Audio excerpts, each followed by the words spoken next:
In 1937, Amelia Earhart, the world's most famous female pilot, vanished over the Pacific Ocean. Her disappearance became one of history's greatest unsolved mysteries. But what if the story didn't end there? What if, 3 years later, a clue emerged that was so specific, so tantalizing, it could rewrite everything we thought we knew? In 1940, on a remote, uninhabited atoll named Nikumaroro, a partial human skeleton was discovered. Alongside it were the remnants of what appeared to be a woman's shoe, a pocket knife, and a woman's compact mirror. The bones were measured, then mysteriously lost before modern DNA testing could ever be performed. For decades, this discovery was treated as a footnote, a bizarre but unrelated event. But was it? Join our investigation as we piece together the lost evidence and explore the one theory that could finally explain what happened to Amelia Earhart. By the end, we'll reveal the modern forensic analysis that has turned this forgotten skeleton into the single most compelling piece of evidence in the entire case. To understand the weight of that discovery, we have to go back to the world of the late 1930s. This was the golden age of aviation. Pilots weren't just transport operators. They were global celebrities, pushing the boundaries of human achievement. And no one embodied that spirit more than Amelia Earhart. She was a symbol of courage, independence, and modern womanhood. Her final flight in 1937 was meant to be her crowning achievement, circumnavigating the globe at the equator. With her navigator, Fred Noonan, she was on the last major leg of her journey, a grueling 2,556-mile flight from Lae, New Guinea, to a tiny speck in the Pacific called Howland Island. It was a navigation challenge of epic proportions, requiring absolute precision. But as they approached Howland, their radio transmissions became increasingly frantic and confused. They couldn't see the island. The U.S. Coast Guard cutter Itasca, waiting to guide them in, could hear Earhart's voice, but she apparently couldn't hear them clearly. Her final known transmission reported they were flying on the line 157, 337. Then, silence. The largest sea and air search in naval history at the time was launched, but nothing was ever officially found.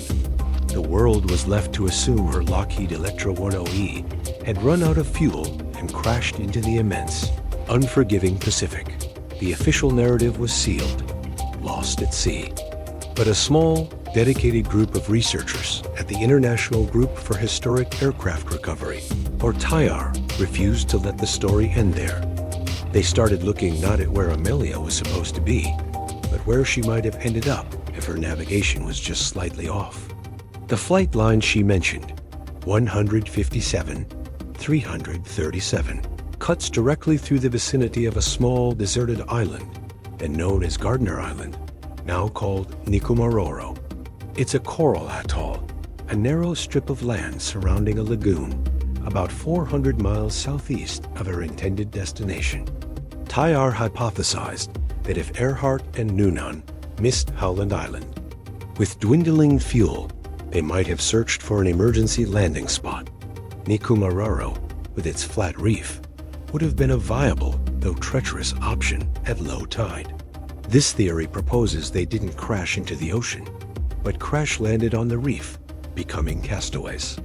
For years, this was pure speculation, a compelling what-if. That is, until researchers dug into old British colonial files from the 1940s. The files reveal a stunning series of events. In 1940, 3 years after the disappearance, a British colonial service officer named Gerald Gallagher was exploring the island for potential settlement. On the remote southeastern end of the atoll, he stumbled upon a chilling discovery. Under a tornifortia tree, he found a human skull, alongside other bones. Near the remains were part of a shoe, a sextant box likely belonging to a navigator, and a bottle of Benedictine, an herbal liqueur Noonan was known to favor. Gallagher, suspecting the remains could be Earhart's, sent the bones to Fiji for analysis. The senior medical officer, Dr. David Hoodless, examined them. A Upon closer inspection of his notes, we see his conclusion was based on a limited forensic knowledge of the era. He measured the bones and determined they belonged to a stocky, middle-aged male of European descent, standing about 5 feet 5 inches tall.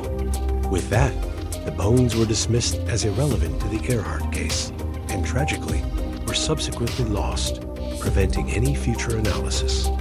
The discovery was forgotten, a strange footnote in the island's history. For decades, the case file on these bones remained closed, but modern science has a way of seeing what the past missed. This is where the psychological element of confirmation bias comes into play. Dr. Hoodless, in 1941, had a preconceived notion of what a male skeleton should look like, and his measurements fit his conclusion. The possibility that it could be a tall, slender-boned female like Earhart wasn't a primary consideration. Forensic anthropology at the time was in its infancy, but in 1998, Thai researchers unearthed Dr. Hoodless's original measurement files. They handed these numbers over to modern forensic anthropologists, Corinne Burns and Richard Jantz. This is the twist. Using modern computer databases and a technique called discriminant function analysis, they re-evaluated the data. The files reveal a completely different story. The original measurements of the bones, particularly the ratio of the humerus to the radius, were found to be more consistent with a female of Northern European ancestry than a male. In fact, the analysis concluded that Amelia Earhart's historical photos and clothing measurements put her squarely within the range of the bone measurements. The probability was astonishingly high. The skeleton that was dismissed as a stocky male was, in all likelihood, a woman of Earhart's exact height and ethnic origin. Suddenly, every other piece of evidence found on Nikumaroro clicked into place with terrifying clarity. The fragments of a woman's shoe, the cosmetic compact, the personal pocket knife, these weren't random items. They were the potential artifacts of a survivor's last camp. This wasn't just a pilot lost at sea. This was potentially a story of survival, of a castaway fighting to live on a deserted island, only to perish before rescue could arrive. The psychological weight of this scenario is immense. Imagine the hope of a successful landing, turning to the slow-burning despair of isolation. So where does this leave the enduring mystery of Amelia Earhart? The official United States position remains that she and Noonan were lost at sea. But the evidence from Nikumaroro presents a powerful, detailed, and scientifically supported alternative. We have the original British colonial reports, the list of artifacts found at the campsite, and a modern forensic re-evaluation of the original bone measurements that points directly to a female castaway of Earhart's exact profile. While the bones themselves are lost to history, the data they provided lives on. We may never have the definitive DNA proof, but the convergence of historical, archaeological, and forensic evidence is overwhelming. The story of Amelia Earhart may not be one of a plane vanishing into the waves, but a far more tragic and human tale of survival against impossible odds. What do you think? Was the castaway of Nikumaroro the legendary aviator? Add your theory to the evidence log in the comments below. To mark this evidence as reviewed, hit the like button. And to join us as we open the next cold case file, make sure you are subscribed to the unit. The investigation is never over.